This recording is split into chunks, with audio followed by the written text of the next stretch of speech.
Ai, o Palácio Versalhes. Acho que eu nunca visitei um lugar tão maravilhoso na vida, tão lindeuso. Meu Deus, que lugar é esse? Eu gostei tanto que eu inventei essa desculpa para fazer esse vídeo para vocês hoje, para falar um pouco sobre o Palácio Versalhes.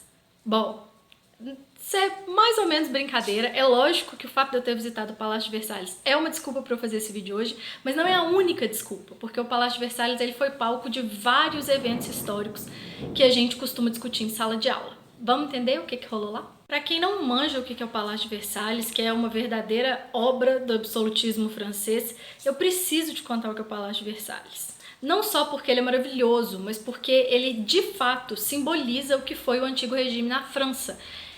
Com ele a gente consegue entender toda aquela riqueza que viviam os reis, o porquê que eles queriam mostrar isso, enfim.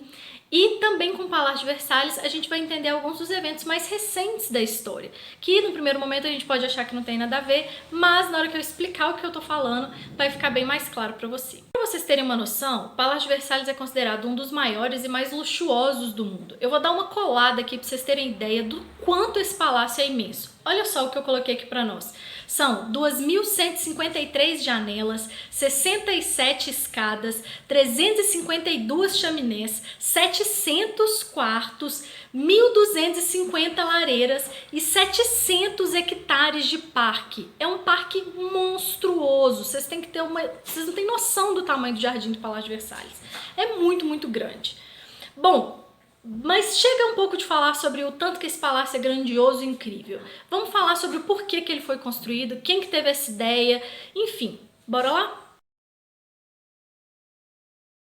Bom, a cidade de Versalhes, na verdade, ela é uma cidade pequena que no período da Idade Média e da Idade Moderna estava mais para um povoado, para uma aldeia, e Versalhes é mencionado pela primeira vez por volta do século XI. No período da Idade Moderna, com o rei Luís XIII, Versalhes começa a ganhar uma importância maior porque esse rei, Luís XIII, ele gostava de caçar na região de Versalhes. Então ele manda construir um castelo de caça para ele poder ficar lá quando ele fosse caçar. Mas o Palácio de Versalhes se tornou o que ele é hoje, nesse luxo todo que eu tô falando com vocês, essa grandiosidade toda, foi com o rei Luís XIV, que ele gostava de se autodenominar o Rei Sol, porque ele falava que a França cairia em completa escuridão se ele não estivesse por lá. Bom, vocês estão vendo o naipe desse cara, né? Ele realmente quis fazer algo incrível quando ele resolveu construir o Palácio de Versalhes. Ele quis transferir a sede da corte francesa de Paris para Versalhes, construiu um palácio que fosse totalmente a cara dele. Então ele abre mão do Louvre, que na época era a sede do governo francês, para ir para Versalhes, e ele decide levar a corte com ele. Então Versalhes chegou a abrigar, depois que já estava pronto, cerca de 3.000, 4.000 pessoas, membros da corte, e chegou a ter também milhares de funcionários. Algumas fontes falam em mais de 30.000 funcionários para dar conta desse espaço todo. Quando Luís XIV resolve construir o Palácio de Versalhes, isso é uma forma dele demonstrar o poder dele, o quanto que a França era rica, poderosa, maravilhosa. Lembrando que nesse período outros países também tinham governos absolutistas. Então era interessante para os reis mostrarem para os outros reis o quanto seus países tinham condições em todos os aspectos. Por quê? Isso poderia levar uma pessoa a pensar duas vezes antes de se encrencar com aquele país. Interessante falar que talvez o cômodo mais famoso do Palácio de Versalhes seja a Galeria dos Espelhos. Eu vou colocar uma foto aqui para vocês entenderem o que eu tô falando. Bom, maravilhosa, né? Por que a Galeria dos Espelhos se tornou esse cômodo tão famoso? E por que normalmente, quando a gente fala do Palácio de Versalhes, essa é a primeira imagem que é colocada? Bom, primeiro, nesse período, a gente precisa lembrar que, se hoje é comum a gente ter espelhos na nossa casa, nessa época não era nada comum ter espelhos na nossa casa. Era caríssimo ter espelhos.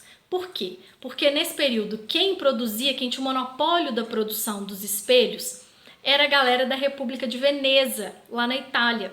Então eles eram muito caros. E aí entra uma outra questão em relação ao Palácio de Versalhes. Além de contar com mais de 300 espelhos na Galeria dos Espelhos, 300 peças de espelhos que foram colocadas em formatos de arco que dão para que cada espelho dá para frente de uma janela que reflete os jardins, enfim, tornando tudo maravilhoso. O Palácio de Versalhes, ele foi construído com o ideal de que todo o material utilizado ali para construção teria que ter sido produzido na França. E aí o que acontece? O Luís XIV, por meio do seu ministro de Estado e Finanças, o Colbert, ele resolve trazer de Veneza trabalhadores para produzirem espelhos na França, exclusivamente para o Palácio de Versalhes. Então, pensem só no trabalheira que isso dá, beleza? Tudo isso para manter a ideia de que Versalhes de fato seria um símbolo da força da França.